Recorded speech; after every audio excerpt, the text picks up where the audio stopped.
Տևական ժամանակ է Նիկոլի ռեժիմը եւ նրան սպասարկող գործակալական ցանցը լուրեր է տարածում կամ պնդում է, որ հայ-հեղափոխական դաշնակցությունը ցանկանում է զիջել Հայաստանի ինքնիշխանությունը եւ Հայաստանը մաս դարձնել միութենական պետության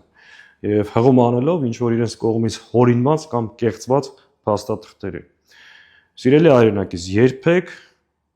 մտքովս չէր անցնի, որ մի օր ստիպված կլինեմ հերքել այս հիմարությունը, բայց հաշվի առնելով այն տեղեկատվական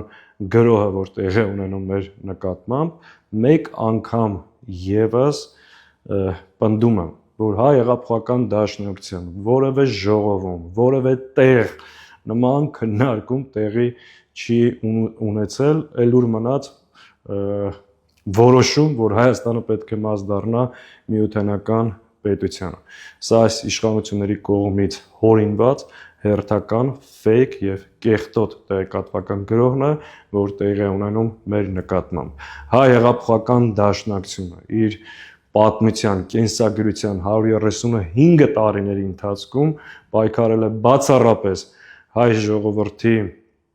շահերի եւ իրավունքների համար, անկախ պետականության համար եւ այդ պետականության համար